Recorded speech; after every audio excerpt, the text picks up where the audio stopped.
I'll go ahead and welcome the people who have showed up, and I appreciate you coming coming out or coming out, clicking in to learn more about some of the infrastructure things that are going on within the city.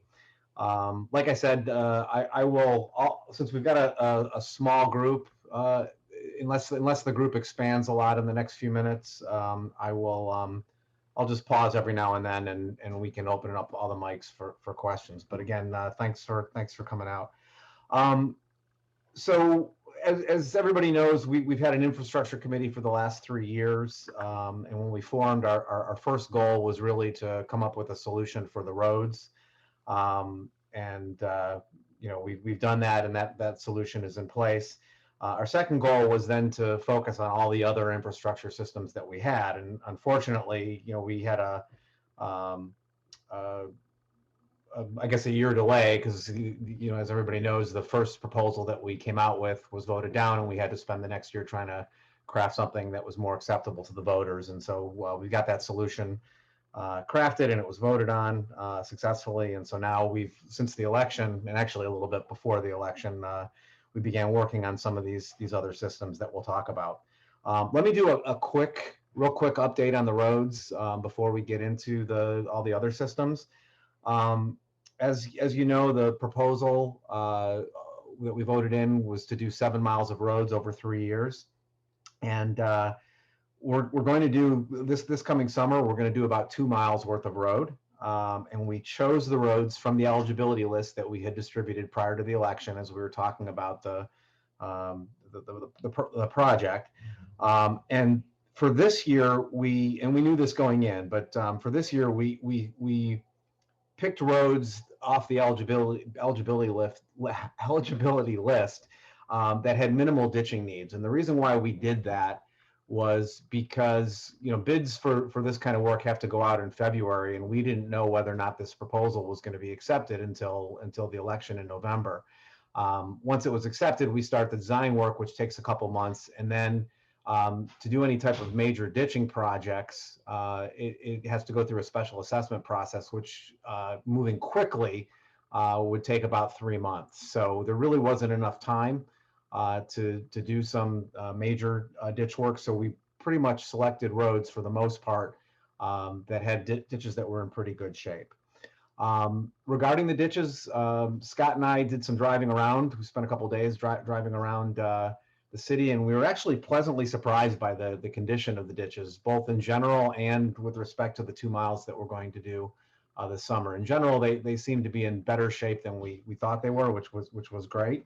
Um, and obviously, again, for this year, we don't have a major ditch project, but for the 2 miles that we're planning on working on, the only major things that we found were the fact that there were some driveway culverts that needed to be replaced.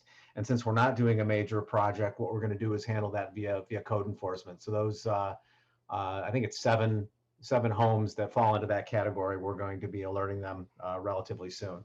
And let me share. I'm going to share my screen real quickly and show you the roads that we're going to do this year. Um, so this spreadsheet here shows the roads that we're going to focus on. So basically, Alhambra Court, parts of Avila, Bungalow, Cambridge, Glenwood, a little bit of San Jose, pretty much all of Santa Barbara, and then a little bit of Sunnybrook and Sunset Boulevard this particular year. Now, the one thing just to mention as well, with respect to Santa Barbara, we're actually going to do another 500 feet of Santa Barbara that's not listed here. Basically, the 500 feet that are north of La Crosse. That's a concrete section, and that concrete section isn't eligible for consideration under the road millage, but it really needs to be done. So, and since we're doing Santa Barbara, we decided to do that, and it's going to be paid for out of a different fund of money from the city, so non-millage funds. The other thing I did want to mention here as well, we did try to do one street this summer that had some significant ditching. because we wanted to get kind of break ground with the special assessment process, so we all got familiar with it when we get into a lot of special assessments for the roads for next year and for year 2 and year 3. So we had planned to do Cambridge this year, but you'll notice it's been crossed off. And we went through the design for the ditching process, and we got done with it. And what we realized was that there's a Consumers Power gas main that runs in that area that needs to be moved before we can do the project. And Consumers, we contacted them, and they can't move it in time for us to do Cambridge in this construction season. So we actually moved Cambridge to 2022, but we will continue working on the special assessment this year and get that ready. So so that's pretty much everything I have to say on the roads. Why don't let me just figure out how to share my screen here real quickly and zoom. Okay, I just lost my screen. Okay. So I have to close that. Oh, there we go. Okay. Sorry about that. So Cheryl, can you undo all the mics? And let me stop there real quickly, since that's a kind of a major stopping break, and see if anybody has any questions on the roads.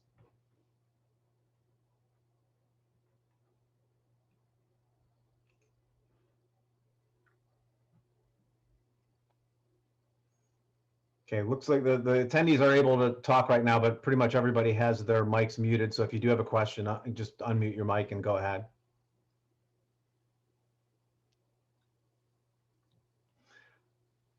Okay, then let's move on to the other capital needs.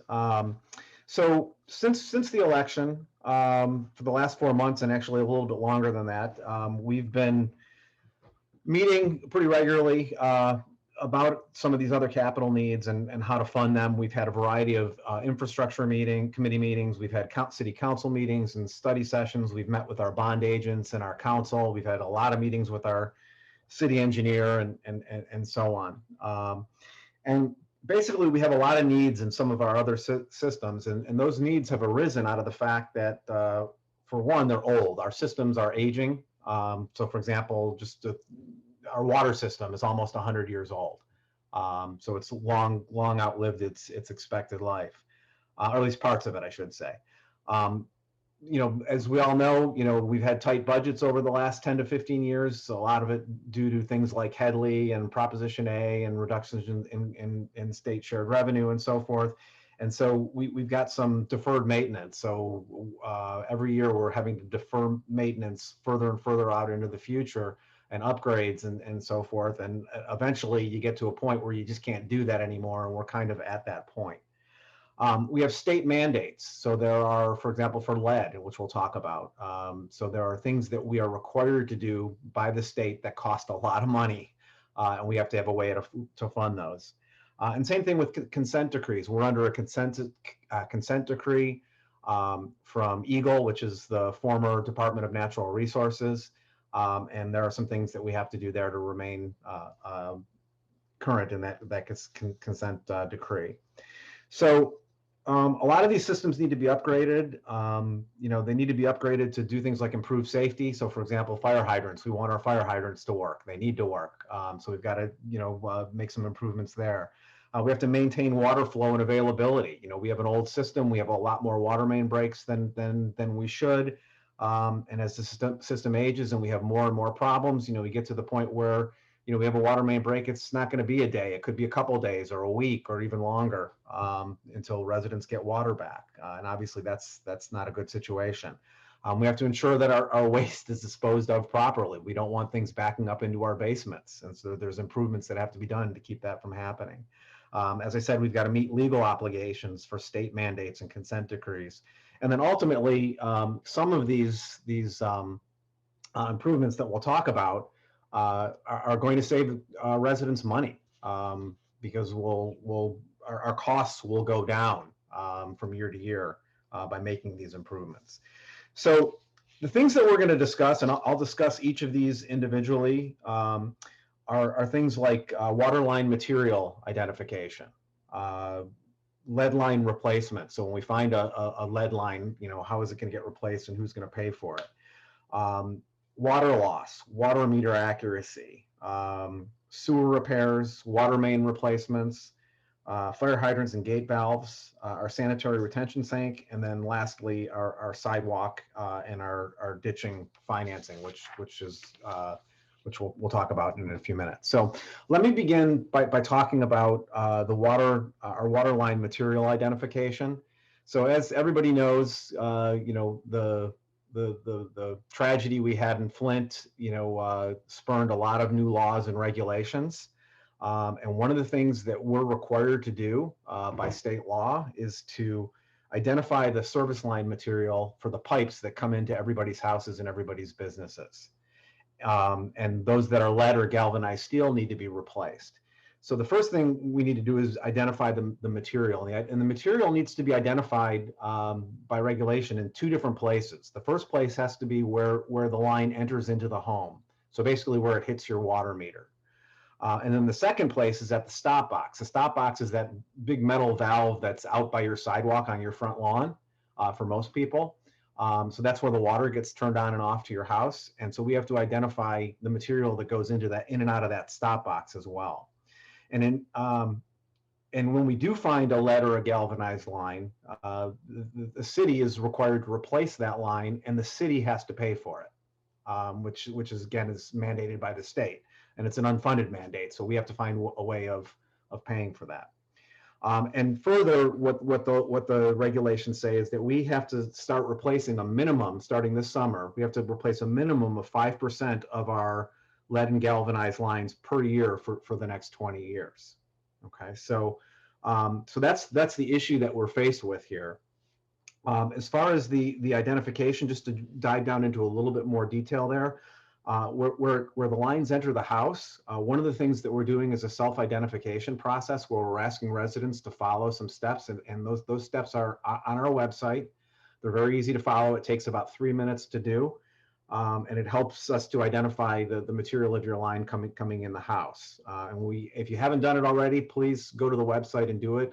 Every time somebody does that, it saves the city money and time, and it also saves you from having to have somebody come into your house to actually do the identification. With now, especially with COVID, we want to distance as much as possible. So it'd be great if all residents could do that, go through that process. And again, it's on the website. The other area, and the area that's a lot more expensive, is doing the identification at the stop box. So basically, what has to happen for every resident, the city has to come out and dig a 5-foot deep trench at your stop box. So again, that valve, the metal valve that sits on the lawn by the sidewalk, and we have to dig down 5 feet, and then we have to visually inspect the stop box for 18 inches on each side. So it's going to be a pretty good size, pit that we have to dig in front of everybody's house. The cost of doing that is about $650 per house. And then on top of that, the stop boxes are all over, most of them are over 75 years old, and they sporadically work. A lot of times they don't work. For example, 2 years ago, I had some work done at my house, and the city, actually it was about more like 3 or 4 years ago, but the city had to send some of the DPW guys out here, and they were out here all day trying to get the water off so we can make some plumbing repairs in the house. So what we're planning on doing is, since the lawn's already dug up, we're going to replace those stop boxes as well, and that adds another $75 to each home. So essentially, this unfunded mandate that we're talking about here is estimated to cost $1.2 million to do the whole city. So obviously, that's a huge amount, and we need to come up with ways of paying for that. We are applying for grants. We did apply for $1 million grant. Who knows if we'll get that or all or some of that, but we do have to have a way of funding this. And then, we talked about, the fact that the city is on the hook for replacing any of these galvanized or lead lines that we do find. And the cost of doing that is roughly around $5,000 per house. Unfortunately, there's no real good way to estimate how many lead lines we have. Just based on experience, we don't think we have a lot. But from a budgeting perspective, we've put aside about $500,000 to be able to remediate these lines that we do find.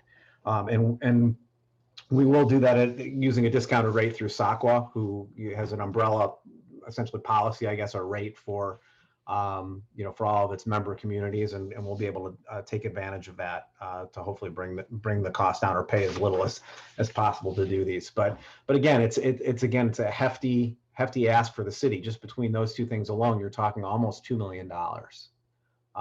So that's one area with respect to water. Another area where we need to look at with respect to water is water loss.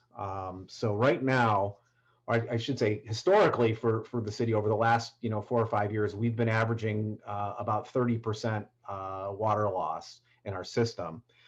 It's now crept up to 40%.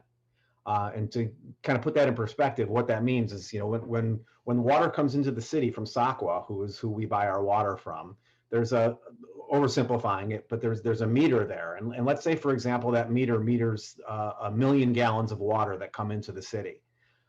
So we have, as a city, have to pay for that million gallons of water. We then distribute it to all the residents and businesses who use that water. And when we collectively bill for it, we're only billing out for 600,000 gallons. 40% of that water that we've bought is lost.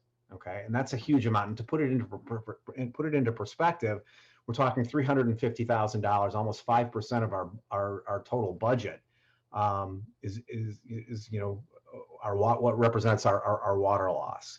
So we've done some investigation trying to figure out what's causing the loss. We do expect normal loss. So, in an old system like ours, probably about 20%, because we do have leaky pipes, leaky water mains.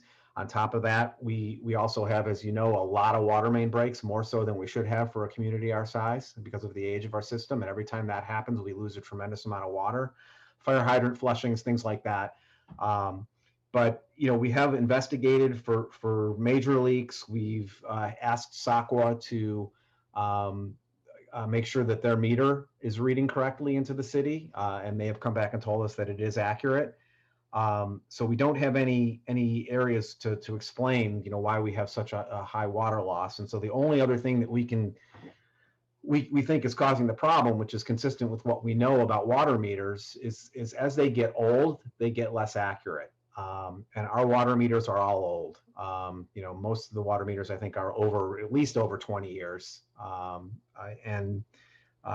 Again, they typically work well for around 20 years and then start to, as they age, they are less accurate. So one of the things that we're doing is we're in a project right now where we're identifying, and if you want to volunteer for this, contact Cheryl Mitchell at City Hall.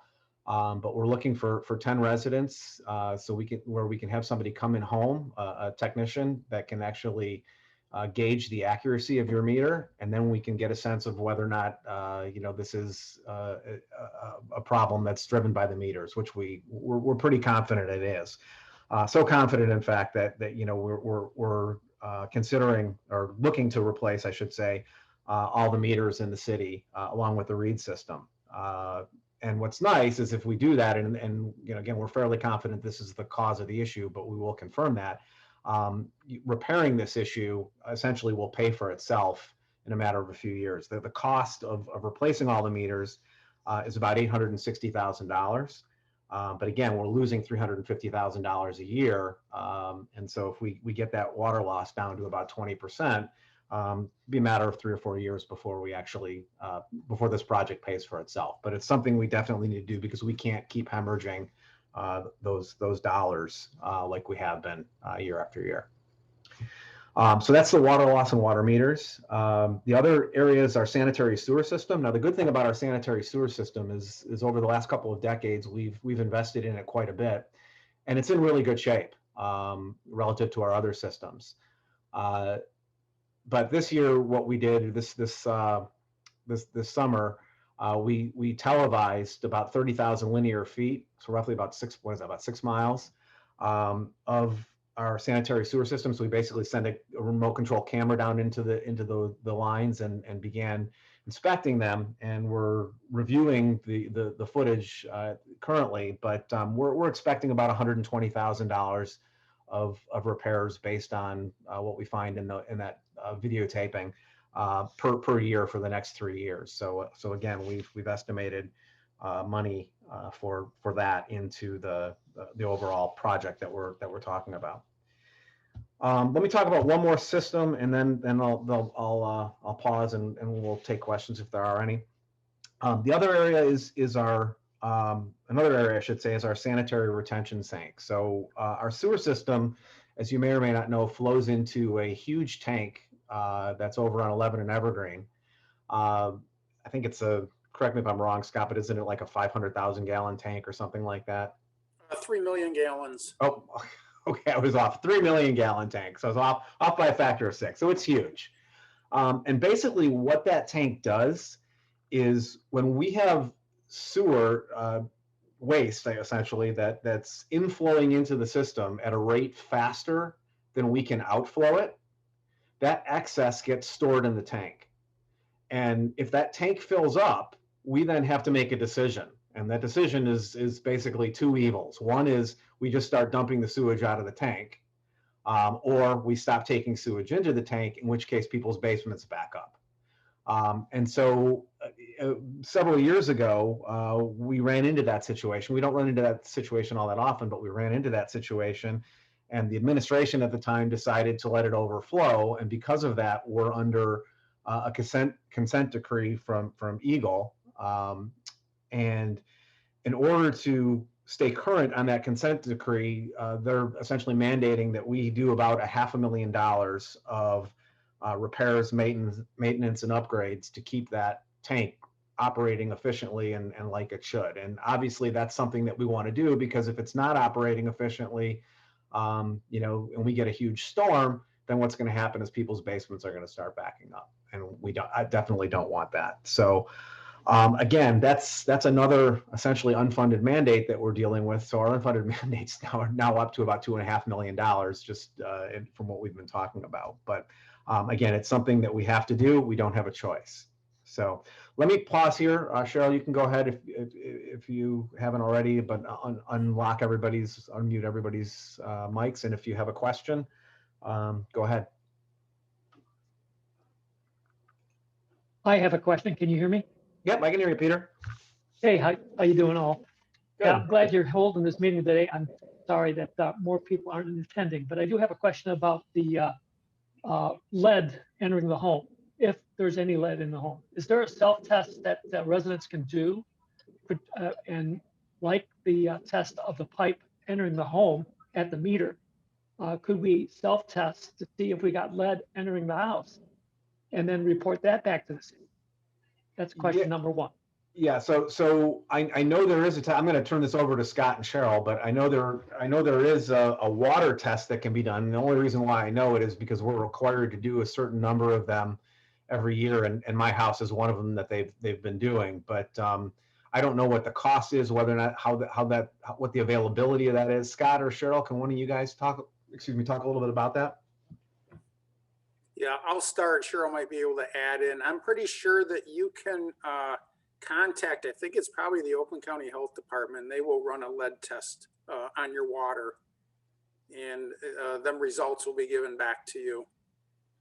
Do you know what the cost is for that, Scott? I don't even know if there is a cost, to be honest. And I just want to remind everyone who's listening that we are asking everyone to participate in the self-survey to identify the connecting materials to your water meter as well. There's a link on the website that walks you through how to do it, and you can just upload the picture. And we are also putting on the website information such as how you can do your own water testing through whoever offers it, such as Oakland County. Did you have another question, Peter? Yeah, I have a question number two.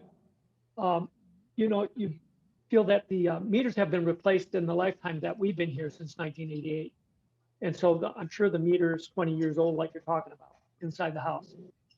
Again, is there a way that we could just go ahead and read the meter and maybe report back something to the city that says, okay, maybe my meter is off, and indeed it is a problem for you because of water loss? Well, no, the issue that we're having is not so much that the actual total on the meter doesn't match what the radio frequency read is, from outside of your house. It's really an issue of, the parts inside the water meter don't function as well as they used to, and so they tend to underreport. So the only way that we can verify that is, and if you're willing to be a volunteer, Cheryl, contact Cheryl, and is to have a testing facility come into the home and actually do a test on your meter. And again, we're looking for volunteers for that, so we'd love it if you're up for doing that, Peter. Well, why don't you put me down to come out and take a look at the meter, let's get it done. Let's do it. Let's find out if we're inaccurate, okay? Because we don't know, and we should know. Yeah. I was going to say that electronics, the radio stuff, from my background, also have a problem over time, or they have some sort of life cycle, and that maybe the reporting mechanism, dependent on how this works, because I'm not sure about that RF unit, how well that's still functioning, so that when you're collecting the data to send the water bills out, that device indeed is working correctly. Right, and that's something that we've looked into a little bit, but if we do find that the meters are inaccurate, we're going to replace the whole system, because again, there could be issues with the RF system as well. The technology is better, than when we installed the prior system, and so that would get upgraded as well. And the quote that the $860,000 that I mentioned earlier, that's the meters and the the infrastructure to do the readings. And the one thing I should mention as well, we're after this is more recent, we had kind of approved at least the starting process of the bond to pay for all this, and I'll talk about that in a few minutes. But since then, we found out that we might be able to get the meters for cheaper. We're hoping to save maybe $100,000 on that price, but we haven't gone out for an RFP yet, and we won't until the bond becomes official. But yeah. So was there another question too, Peter? One final question, then I'll let somebody else ask a question if they need to. Have we taken a look at the tree root impact? We have a lot of mature trees here in this city. I know that we've got big trees, and I take care of my trees. I had a guy out here doing thousands of dollars of work, doing limb work and stuff like that. But underground, we have roots and everything like that impacting not only our sidewalks, but the nearby pipes. We've got big maples up here in Medwood Court South, and I'm not certain where the water main is leading to the house, feeding the water to the house, but I'm thinking that we might have some underground kind of thing that we don't see, that is actually not percolate to the surface, that may be impacted by tree roots disrupting the pipes in the ground. Yeah, I'll let Scott answer that one. So Peter, true statement. As far as your sanitary and storm sewer, lots of roots. A lot of your sanitary sewers in the backyards, and there's trees everywhere. The contractor is still out there working on 30,000 feet of televising. 28,000 feet they've had to heavy clean because of the roots, which means they need to put root cutters in there. It's a very tedious and long process, but they do clean a lot of them roots out. Unfortunately, them roots keep growing back. So one of the remedies to that is to actually line the pipe. So we put and this is all trenchless, we put a new PVC liner inside of the old pipe. And is what that does is that seals up all the joints. You still get some tree roots in there that come in through the residential services because there's some voids there. As far as the water main, because the water main's under pressure, you don't get tree roots in there. Them joints are really, really tight, and the water main's under 40 to 50 pounds per square inch of pressure. So you don't get tree roots into the water distribution system. So there's no subterranean leak that may be going into, I'll call it an aquifer that we don't know about. That's a good point, Peter, because the city has found a couple leaks in the water main system that actually leaks right into the sanitary sewer. And, when something like that happens, it's really difficult to know that you have a break there or a leak. The city just went through last year and had a company do a leak detection test throughout the whole city. So they got some pretty sophisticated equipment that they hook up to the water mains, and they can actually tell if there's leaks in them water mains. And I think they found, I'm going to say 3 or 4 leaks, but nothing, not as much as we expected with the amount of water loss the city's having. We thought we'd find a lot more leaks. Thank you so much. Anyone else have any questions? Somebody just raised their hand. You can just go ahead. Whoever 742309 is, you can just go ahead and ask your question.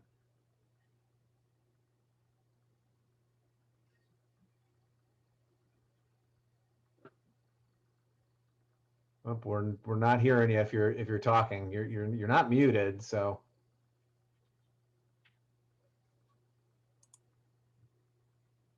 I wonder maybe they're a call, somebody who called in. Do they have to do something different if they call in, Cheryl, to talk, or no? You're on mute, Cheryl. I don't believe so. Yeah. All right. Anyone else with questions?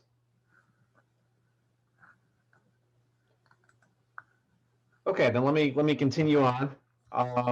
So we've talked through probably 2/3 of the various systems. Got a few more to go here. So another one is our water system, our system of water mains. And right now, or not right now, but the city has about 31 miles worth of water main, and 17 miles of that was put in prior to 1930. So almost 100 years old. And the water mains are really designed to have an expected life of about 50 years. So we're dramatically outliving the lifespan of our water system, and that's why we have so many water main breaks, so many more than you would expect for a city of our size. The other 14 miles were put in around 1972. So again, those are approaching 50 years, their expected life as well. And so as I said several times to this point, we have way too many water main breaks, and those cost a lot of money to repair.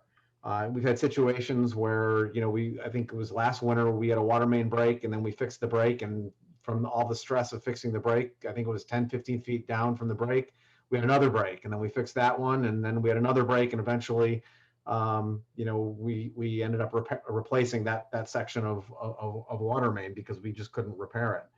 Again, it's an old system, and so we've got some leakage, which we talked a little bit about. We have been investing money the last few years, as I'm sure most people know. We put in over a mile of new water main down Santa Barbara, and then up Roseland, and then down Bloomfield, I think it is. But that was done to help increase flow, to that area of the city. But we've got a lot more that we need to do, obviously, and with the road project coming up, that's the opportune time to do it, because the water mains sit underneath the road, and so to get to the water mains, you have to tear up the road. So it's really ideal to put the water main in first and then go and repave the road, so you don't damage new roads. And so this summer, we're projecting to put new water mains in on Wiltshire from Southfield Road to Lathrup Boulevard, as well as San Rosa from Southfield Road to Lathrup Boulevard, and then paving those two sections in the subsequent year. So not this summer, but next summer. In addition, we've identified 3 other water main projects to do, along with the 3-year road project. So we have a total of 5 projects that we're looking to do, and again, that's a $1.36 million that we've budgeted for that work. The next area is our fire hydrants. So we have 243 fire hydrants, 60% of them. So most of our fire hydrants were installed prior to 1930. So again, they're, 90 years old. So about 120 of them need to be either refurbished or replaced. So we're proposing to do about 40 of those a year for the next 3 years. And that's, again, another $545,000 that we've estimated for that particular project. But again, it's really a necessary project. I mean, the last thing in the world that we want to happen is to have a fire and not have a fire hydrant that's working efficiently, to be able to extinguish the fire. The other nice thing too is, with the water improvements, the water main improvements that we've been making and are projecting to make, along with, repairing the fire hydrants, that should improve our fire rating, which should allow our insurance rates to go down as residents within the city, because that's one of the factors that goes into, our insurance costs is our fire rating, and because of the age of our system, we don't have the best fire rating. Another area is our water main gate valves. So these are the valves that are used to shut down the water main. So when we have a water main break, we need to shut the water off so it can be repaired. The problem that we have, again, we've got 300 of these valves. 60% of them were put in before 1930. So a large majority of these gate valves no longer function. We had a meeting this morning, and I didn't know this. It's a good anecdote to kind of illustrate the problem. Last year we had a water main break, and they went to shut the gate valve so that they could repair it, and it wouldn't shut. So then they went to the next one down the line. It wouldn't shut. It went to the next one down the line. It wouldn't shut. They had to go to 15 different gate valves before they finally found one that worked. Well, that whole time, water's gushing out of that main line at a tremendous rate, and that's all water that we have to pay for as a city, that we're not getting reimbursed for.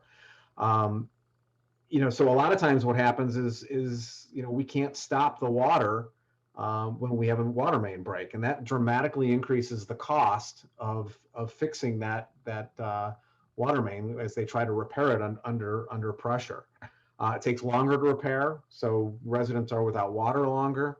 Again, we have to pay for massive amounts of water loss, and it's dangerous to have, the guys working in a trench, with water gushing on them, especially in the winter, which makes it, is another factor. When we get most of our water main breaks, it's below zero and they got water gushing on them. It just makes the whole thing difficult. So we're proposing to repair about 162 of those, and over the next 3 years, so about 54 of those per year. And that's another $960,000 of cost that we need to do. And then the last piece here is our sidewalks and our ditches. As most people know, we have a sidewalk program, replacement program, and a ditch program that are both going into effect.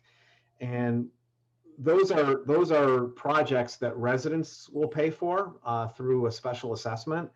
But the issue is when those projects take place, somebody's got to pay for that project up front, even though the residents, will have, for example, for the sidewalks, will have a year to repay the cost of replacing, whatever sidewalk flags need to be replaced in front of their house.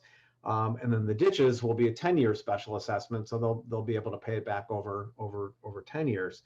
But we still need money up front to be able to complete and pay for those projects. So we've estimated that we need about $20,000 for the sidewalks, and we have a course estimate of about $300,000 for our ditches. So all told, well, actually, let me move on to the financing piece here, the last piece to talk about. So we've had extensive discussions with our bond counsel, our bond attorneys, our bond agents on financing, because obviously this is a large dollar amount that we have to come up with outside of the day-to-day taxes that we normally accrue, because the squeeze on our budgets that I talked about at the beginning, that hasn't gone away. So we need to find a way to pay for all of this. All told, when we add up the entire cost of all of those projects that I mentioned, we're talking about $7.1 million that we need to make all of those repairs. One nice thing is that the city has saved up about just under $2 million in the water and sewer fund that we can use for capital improvements. So that brings down the number that we need to about roughly about $5.3 million that we need to finance to be able to do all of these critical projects. So after a lot of discussion and looking at different finance mechanisms like revenue bonds and millages and and so forth, what we decided on was something called the capital improvement bond, which is a very flexible bond type. And it's flexible in a lot of ways. One way is that it allows movements of funds from project to project. So, for example, I mentioned a little bit earlier that we initially estimated $860,000 for water meter replacements, but we think now we might be able to get away with that for hopefully about $100,000 less. Well, if that's the case, then we can take that $100,000 and we can put it towards other projects, other capital improvement projects. So we could do a little bit more water main, for example. Or we could decide not to spend that money. As I said, it's very flexible.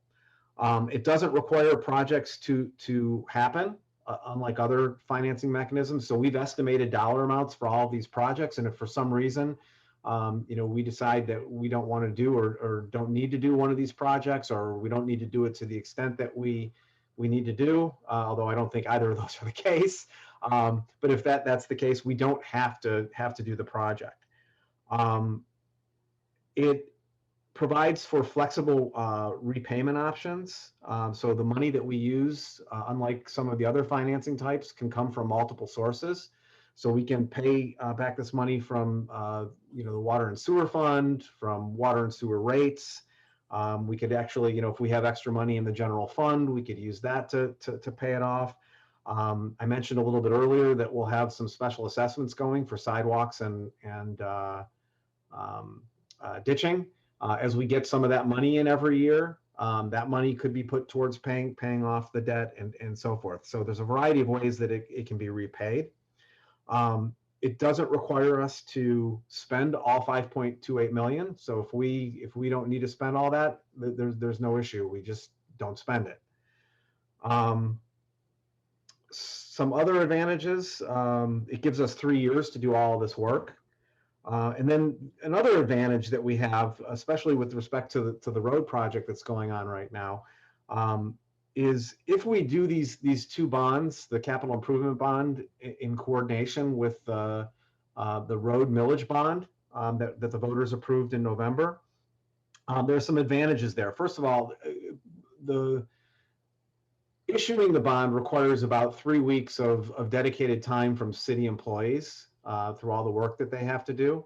And if we do the two bonds together, it doesn't significantly add to that time. So we'll save a dramatic amount of time and money by doing them together. And then the other more important advantage is to the bond community. When they see that we're doing two major projects like this, according to our bond counsel, it gives the impression that gives the impression, although we are taking a coordinated approach, towards, improving the infrastructure of the city, and it can tend to get us a lower bond rate for both of those projects. So that would save us money as well. So there's an advantage of doing these in coordination with each other. The other thing to mention is City Council at our January 7th meeting, we issued what's called a notice of intent. And that's basically the legal kickoff of a capital improvement bond process, where we're required to notify the residents that we're planning on issuing this bond. So that was done on January 7th to kick off the process. So the last piece to kind of discuss here is how we're going to pay for this bond. So obviously, we'll get the money, we'll do the projects, but we have to pay that money back. And the way that we're going to pay for it is through a modest increase on the capital component rate of the water bill. And this will apply only to the minimum amount. So you may or may not know, even if you don't use any water at all, you're going to get billed about $52 for 4 units of water and sewage. And that's just a standard cost for being part of the system. So on that 4 units, that minimum 4 units, we're going to increase the capital component so that basically what it'll do is it'll increase the the water bill about $10 a month, actually just slightly over $10 a month. We chose to do it that way on the first 4 units because basically what that does is it all of these infrastructure improvements are going to benefit everybody in the city equally. And so kind of listening to what residents have said over the last 2 years in our infrastructure committee meetings and our town halls, they wanted us to strive for ways of where possible to split costs evenly. And this is a way that we can do that. Every resident will pay the same amount for all these improvements. And the $10 per month is essentially the maximum amount. And so more than likely what will end up happening is that the first year we'll probably pay $10 per month, but after that it should start to drop because of a variety of factors.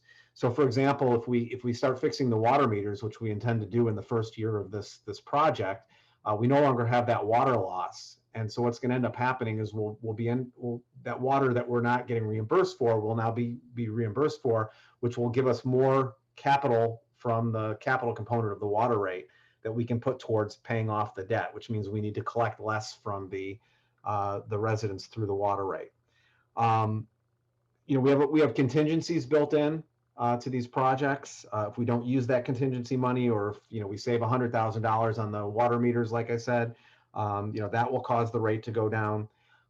We plan on using the special assessment reimbursements from residents to help pay off this debt each year. So that's going to reduce the amount. And then we're very hopeful that we'll get grants for a lot of this work. And again, if we get those grants, that means we're going to use less of the money and we'll have to pay less back. So the nice thing is that the water rate is recalculated every year. So we'll be able to look at all of these different factors and determine what the water rate is. So again, just to give you a sense of scale, if we drop the water loss rate from 40% to 20%, that's going to be a $2 a month drop in the increase. So instead of being $10 a month, it'll be $8 a month. So we do expect it to go down. The expectation is that the $10 will be just for the first year, and then it should drop and then stabilize to some extent after that. But that's how we plan on paying for it. So that's pretty much everything that I have in terms of what we're planning on doing, why we're planning on doing it, what the needs are, and how we're going to finance and pay for it. So again, let's go ahead and unmute everybody and give everybody an opportunity to ask questions and have a discussion. So if you've got a question or something, just go ahead and blurt it out.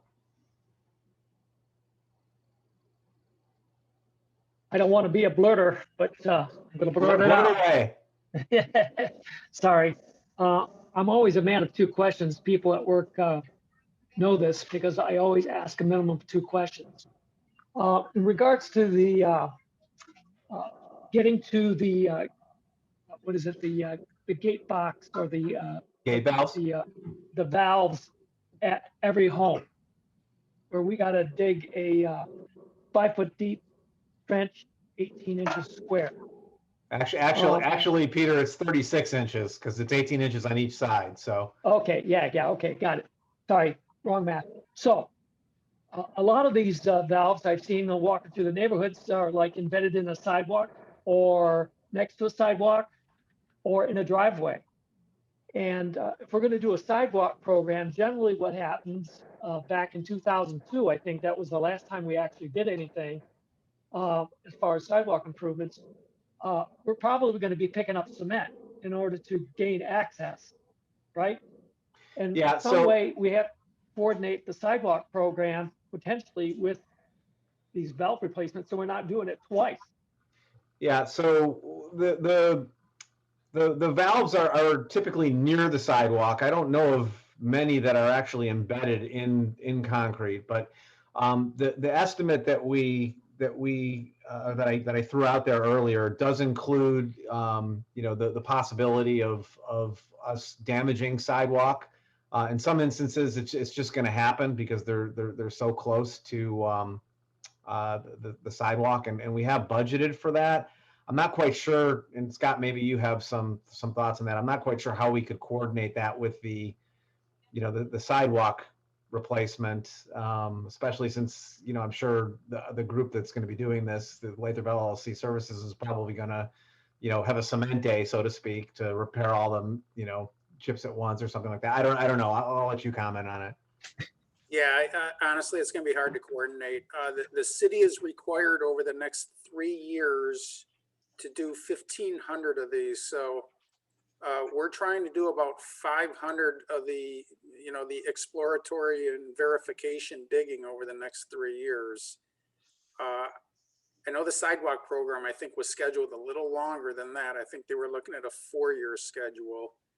And the sidewalk program will target certain areas, maybe each quadrant of the city. I know it'll be a little different than that. The verifications is going to be a little more sporadic, Peter. We're trying to strategically do the verifications on, phase 1 will be all on all the eligible streets. So is what we don't want to do is pave a street and then have to come through and start doing all this exploratory digging, potentially making service connections and digging up, part of a brand new road. So, we're strategically trying to put together a game plan to do the verifications, the hydrant work, and the gate wells, so we stay out of the, the pavement project. So again, that's going to be sporadic throughout the city, whereas the sidewalk assessment program is going to be more targeted areas. Yeah, and the other thing too, just to throw on top of that, Scott, is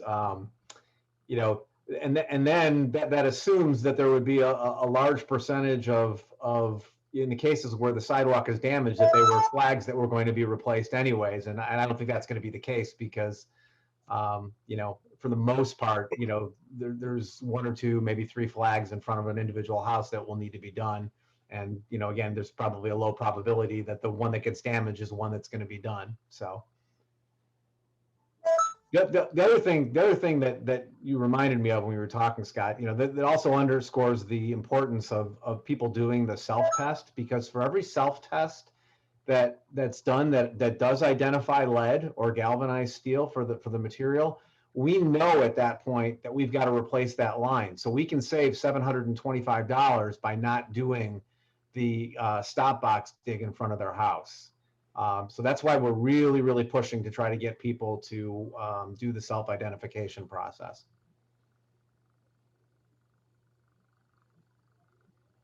Well, some people are going to be hit with a triple whammy with the sidewalk improvement program, potentially the culvert under their driveway. They're going to get nicked for that. And then they're going to get nicked potentially for the assessment to the ditch work. I'm not sure. I was perusing the Lathrup Village website, and I believe you have a lot of detail there, but I don't believe I remember seeing anything.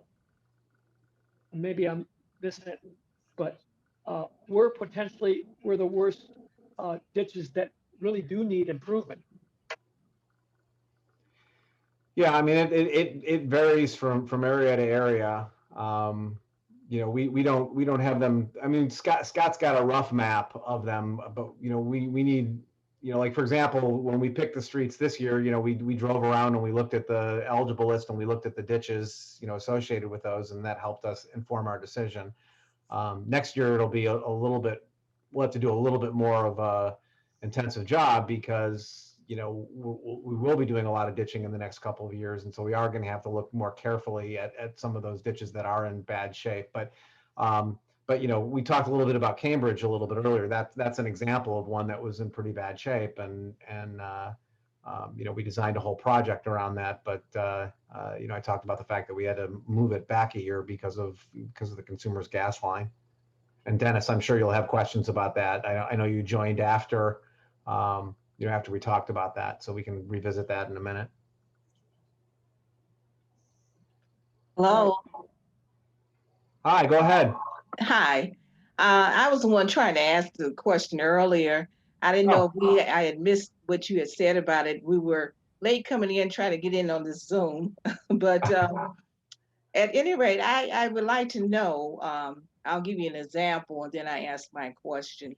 We had one flat bill last month, and it's been the same for some months. And then the increase was about $15, $12 to $15 this month. So that increase is does that entail what we're speaking of as far as the increase in the water? And if that is the increase, would that increase be accumulative for so many months, or would that be an ideal bill of what I would see each month? So nothing has been assessed to residents yet because the bond hasn't become official. Okay. And even once it becomes official, I don't think we'll start assessing until we actually get the money. We have to figure out what the exact timing is, but there's probably at least a few months before before any rate change would take place. We typically, what is it, July when we typically change the rates, Cheryl?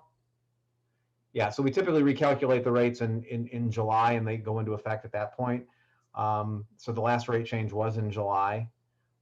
If your water bill went up, I without looking at it, we could always get Aaron Carlton at the city to look at it. But I don't know if you used more water than the prior month. I mean, what's possible if you said it remains flat every month and it just went up? Yeah, it just went up for this 1 month.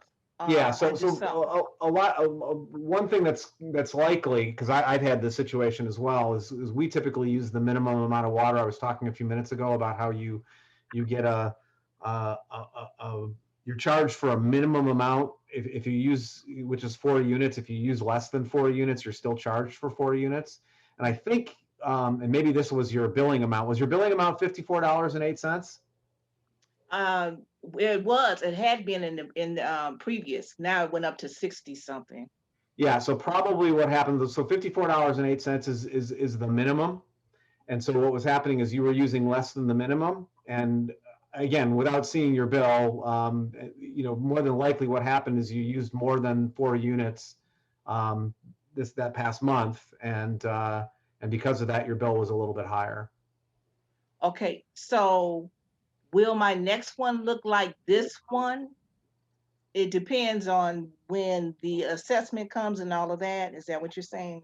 Well, it's going to depend on how much water you use. So if you use less than 4 units, then you'll be back at $54.08. If you use more than 4 units, it'll be marginally higher. And again, this increase hasn't taken place yet. It's still at the earliest a few months away. So it has no effect on your past or your existing water bill at this point. Okay. And if I could add, if this seems to be something that's very unusual and your water use habits haven't changed in the last month, you may want to check to see if there's a leak, especially with the toilet, that might be causing the increase. Okay. Okay, other questions? I have another question, if I may, if no one else has a question. Absolutely. I don't know what it's called, so please forgive me, but what we pay for each month, the part that's connected to maybe my husband can help me, the sewage, not the sewage, that insurance that we have, that we pay, that's connected to the water main. They say if something breaks out there. It's you probably got it through the vendor that the city partners with to cover your main line in case your main line or your water line ever stops working. Right. Yes. Yeah.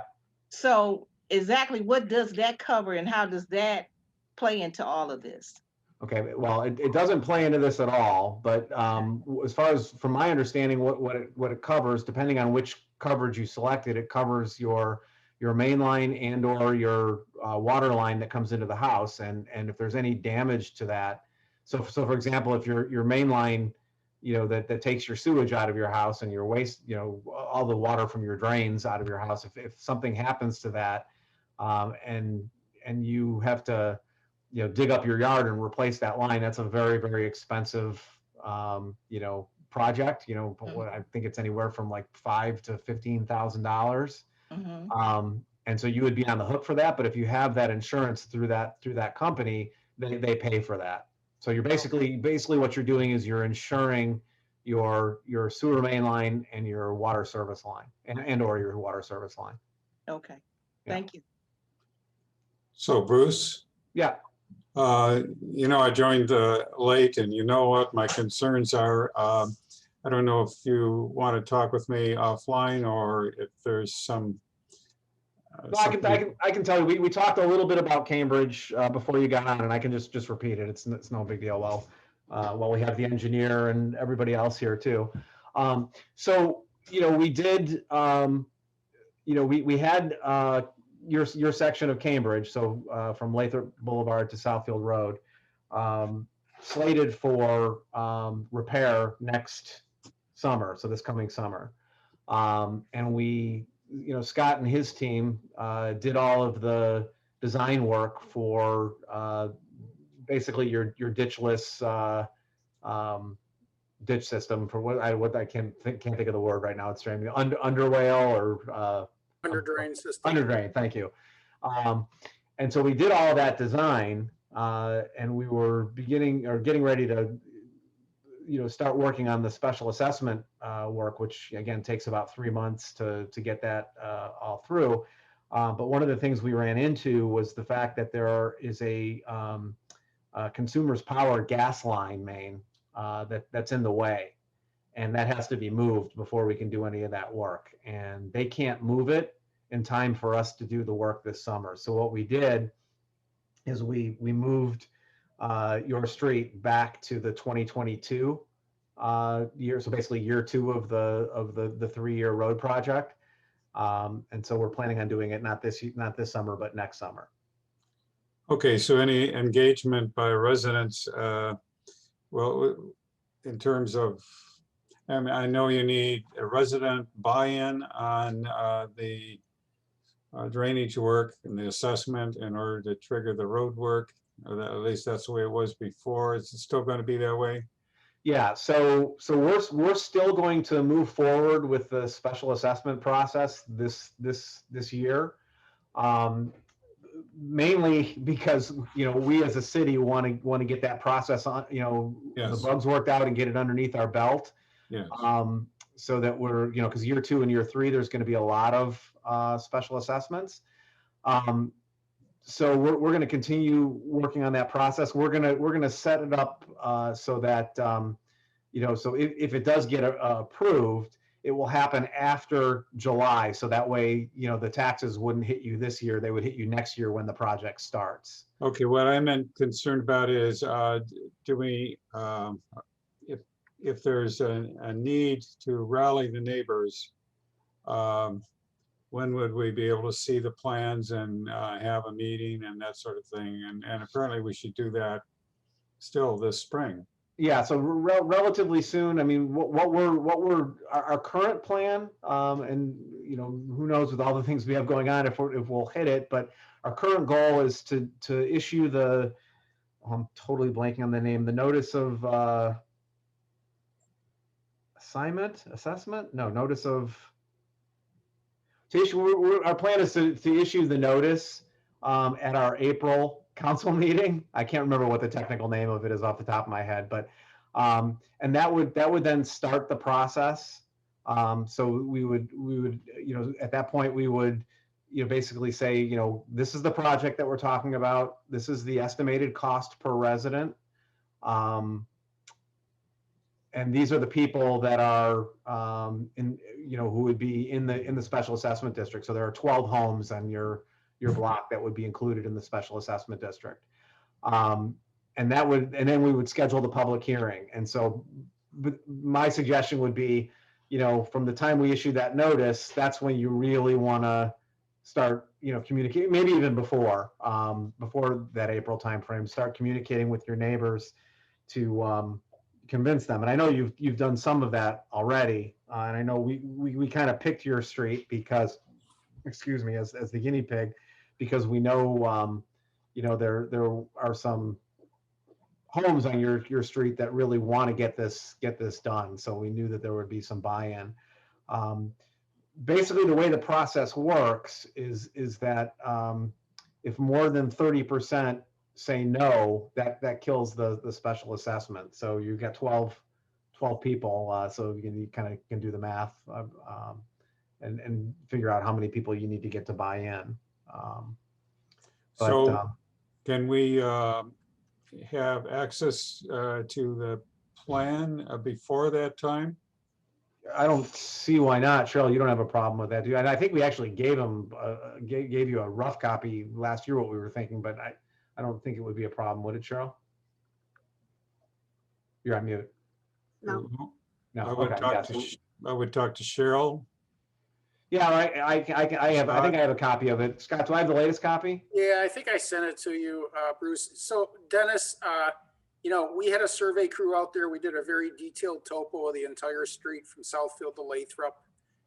We've come up with let's call it a detailed concept plan. It's not detailed plans yet. So we have schematically shown what our recommendation would be. And it's basically to install an 8-inch perforated pipe basically along the entire south side ditching from Lathrup to the alley. And then there's going to be drainage structures in between every residence. So we would remove your existing culvert. You won't have a new culvert anymore. It'll all be an under drain system, which is a perforated pipe. And then for the north side, because of all the trees, we were concerned that we didn't want to run a lateral along that ditching because it would be ripping through a lot of roots. So we're making connections to the north side with a new drainage structure connected to the south side system. The issue we have right now is Consumers Energy has I think it's a 4-inch medium pressure pipe that runs about 2 foot on the north side edge of pavement in the greenbelt. And that's right about where the drainage structures need to go. So we will be working with Consumers Energy for them to replace and relocate their gas main. They don't want to do that work until they have some guarantees that the project's going to move forward. And they are really, really busy. So that's where, we kind of got a couple, steps in between there. We're going to make sure the SAD is going to get approved. Then we got to get Consumers to do their relocation. Will the under drain replace the need for an open ditch? Yes. I'm going to call it a very soft swale, Dennis. So, Good. Envision it at the driveways, it's going to be level with the driveways, probably in the middle of the green belts. It's going to be 6 inches to a foot below the road. Beautiful. It's a very soft swale. So it can be mowed. Oh yeah. Beautiful. That's what I want. Yeah. If you want an example of what it'll kind of look like, drive a villa on the west side of Southfield. We did that, about 15 years ago. What street? I think it's a villa. 3 or 4 streets south of 12 Mile on the west side. It's that circular road, half circle. And this would go all the way to the end. I know there's a drain structure and a very deep ditch right at the corner. It would fill that in too. We would tap into that drainage structure in the southwest corner.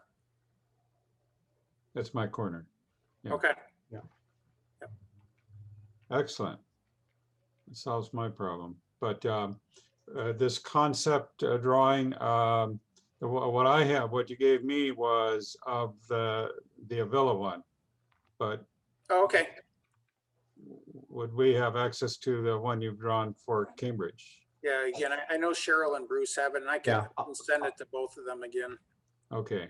Yeah, I'll send it. I'm pretty sure I have it, but if you want to send it to me again, that's fine. It'll make it easier for me to forward to him. And I'll forward it to you. I've been meaning to try to catch you on my dog walks, Dennis, to let you know what was going on, but I haven't come across you when I've been there, so our timing hasn't been on. I'm sorry I wasn't earlier today, but we had company for the inauguration and Yeah, it's no a little worries. confusing here. Yeah. All right, well, this is good news, and so I guess, well, people will ask, well, what's it gonna cost me? So Yeah, that's, it's not going to be cheap. That's the bad news, Dennis. yeah, Yeah, I mean I can tell you that, you know, we're looking roughly, it's going to be roughly about $800 a resident per year for 10 years. So it's, so is the cost calculated just that you are a resident? It's about like a binary switch, or is it because you've got so many feet of frontage? it's basically taking the cost of the project and dividing it by the number of homes. Okay. Yeah. Well, Yeah. it's good for me, but it may be tougher to sell. Yeah, well, I mean, it's you're probably gonna have to do a little bit of lobbying. That's for Yeah. certain. And I mean, one of the, you know, one of the, I guess, selling points is the wrong word, but one of the, I guess, pressure points. I don't know. I mean, if we don't do the ditch, then the street doesn't get repaved, Okay, I know. and so it basically goes to the bottom of the list. And if you think about how many streets we have and what our history has been in terms of, you know, getting to our streets, you know, the selling point, I guess, you know, or your argument, I guess, is that, well, if we don't do this, then you know, our streets probably not going to get paved for 10 to 15 years at least. No, So that would be bad. yeah. So this $800 figure, is that per year for a number of years? per year. So it's, I think it was it 96,000? It was somewhere around there, Bruce, and Yeah. I'll forward that estimate to you too.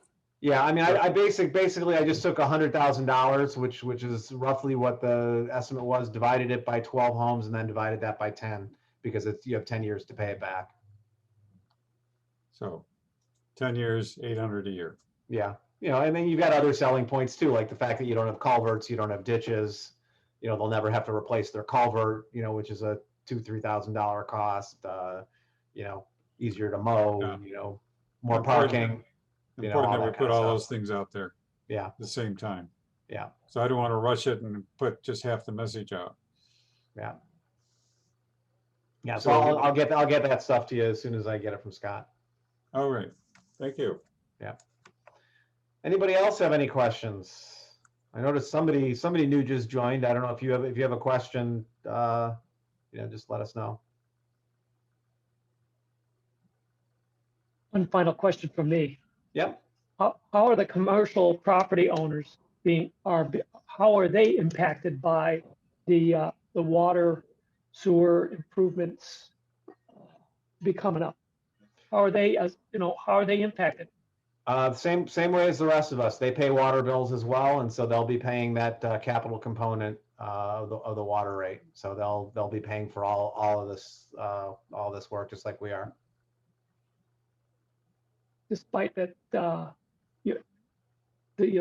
it's a $10 adder to the water bill for 4 minimum units.